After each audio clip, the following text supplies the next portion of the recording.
कहते हैं कि हार के बाद अगर इंसान हौसला हार जाए तो उसे जीत कभी नहीं मिलती। शायद कांग्रेस के साथ भी यही हो रहा है। देश की सबसे पुरानी पार्टी दुनिया की सबसे बड़ी पार्टी से टक्कर में शायद हौसले के मोर्चे पर ही मात खा रही है। तभी तो पहले कांग्रेस ने कई राज्यों से सरकार गंवाई और अब तो अपने गढ़ में डर और दहशत में है।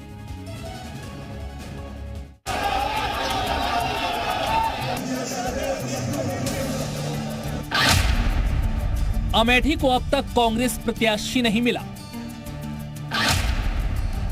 रायबरेली में भी वीरान है कांग्रेस का किला।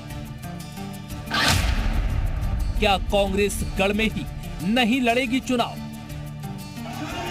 अमेठी रायबरेली जो कांग्रेस के गढ़ में शुमार है, लेकिन ये दोनों सीटें अब भी कांग्रेस प्रत्याशी के लिए तरस रही हैं। अमेठी में तो बीजेपी प्रत्याशी यानी पिछले चुनाव में राहुल को हराने वाली स्मृति ईरानी ने नामांकन भी कर दिया, लेकिन 2019 तक कांग्रेस का किला रही अमेठी का अब तक इंतजार खत्म नहीं हुआ।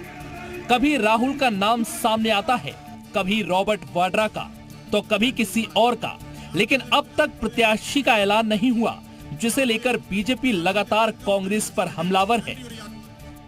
देखिए, मुझे मालूम नहीं है मीडिया आज सुबह से दिखा रहा है वो सच है या नहीं है, लड़ेंगे या नहीं लड़ेंगे वो भी मुझे मालूम नहीं है, मगर मेरा मानना है कि इतना कंफ्यूजन रखना ही उनको आत्मविश्वास नहीं है वो दिखाता है।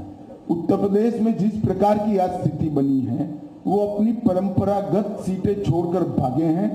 मैं नहीं मानता वो लड़ने की हिम्मत कर पाएंगे। दरअसल कांग्रेस यूपी में इस बार राहुल के पॉलिटिकल फिगर को धूमिल नहीं होने देना चाहती। वो जीत की गारंटी पर ही राहुल को कैंडिडेट बनाने का सोच रही है और इसी वजह से अमेठी अबूझ पहेली बन गई है।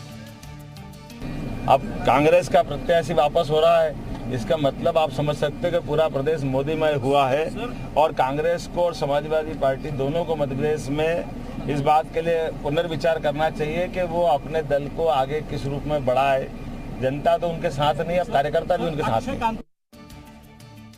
जिस तरह की कांग्रेस देरी पर देरी उम्मीदवार उतारने में कर रही है, ये उसका डर जाहिर कर रहा है।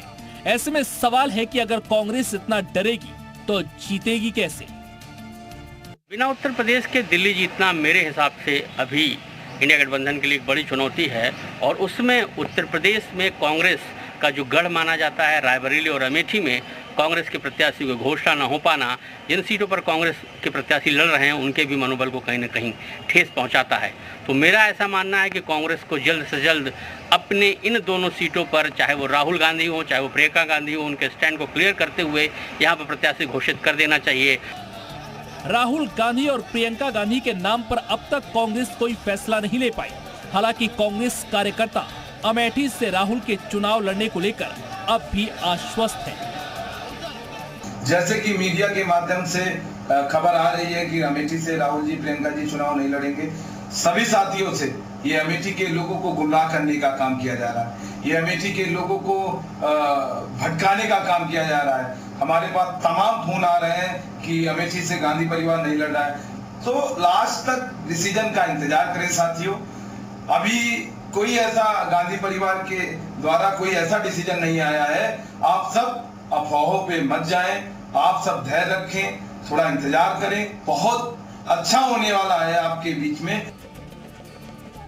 राजनीति के मोर्चे पर कांग्रेस के दिन पिछले एक दशक से बहुत अच्छे नहीं चल रहे।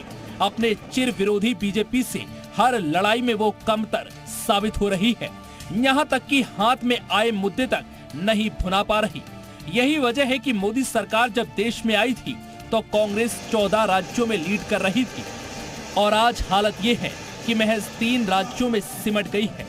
Bureau report, C media. और इसी खबर पर और ज्यादा बातचीत के लिए सीधे रुख करेंगे लखनऊ का, जहां से हमारे साथ हमारे सहयोगी तुषार इस वक्त जुड़ गए। तुषार, हॉट सीटों में शुमार है अमेठी और रायबरेली, लेकिन अभी तक कांग्रेस के अंदर नाम अनाउंस नहीं हो पाए हैं। क्या इसे कंफ्यूजन की स्थिति माने या फिर डर का माहौल? ये देरी क्यों? बिल्कुल देखिए, कांग्रेस की अगर बात करें तो कांग्रेस अभी भी कंफ्यूज है कि आखिर में क्या करे। कल मल्लिकार्जुन खड़गे का साफ तौर पे बयान आया है कि अमेठी और रायबरेली में वहां के स्थानीय जो लोग हैं उन्हीं को टिकट दिया जाएगा, स्थानीय प्रत्याशी को ही टिकट दिया जाएगा। तो इससे एक तो बात साफ हो रही है कि राहुल गांधी और प्रियंका गांधी दोनों चुनाव लड़ने को तैयार नहीं है, क्योंकि कहीं ना कहीं वहां पे उनको एक डर सता रहा है, क्योंकि पिछली बार 2019 का जो परिणाम था वो देख के राहुल गांधी को ये डर है कि कहीं वो चुनाव ना हार जाए। और दूसरी तरफ प्रियंका गांधी को भी इस बात का डर है, क्योंकि पहली बार प्रियंका गांधी चुनाव लड़ने जा रही हैं, पहली बार प्रियंका गांधी चुनाव में पार्टिसिपेट करेंगी। तो ऐसे में प्रियंका गांधी का अगर खाता नहीं खुल पाया तो उनकी बड़ी बदनामी होगी, क्योंकि पहली बार प्रियंका गांधी अगर हारती हैं चुनाव रायबरेली से तो ऐसे में प्रियंका गांधी को एक बड़ा डेंट पहुंच सकता है। तो यही वजह है कि प्रियंका गांधी और राहुल गांधी दोनों चुनाव नहीं लड़ना चाहते हैं। और अगर देखें तो दूसरी तरफ वहां के जो लोग हैं वो अलग अलग तरह की डिमांड कर रहे हैं। कभी वो रावत वाड्रा की डिमांड कर रहे हैं, तो कभी वो राहुल और प्रियंका की डिमांड कर रहे हैं, कभी कोई वहां पे दीपक सिंह जो कांग्रेस के पूर्व मंत्री थे बहुत सारे चर्चाओं में चल रहे हैं, लेकिन किसके नाम का ऐलान होता है ये भी देखना होगा। तुषार, आप बहुत बहुत शुक्रिया आपका हमारे से जुड़ने के लिए, जानकारी देने के लिए।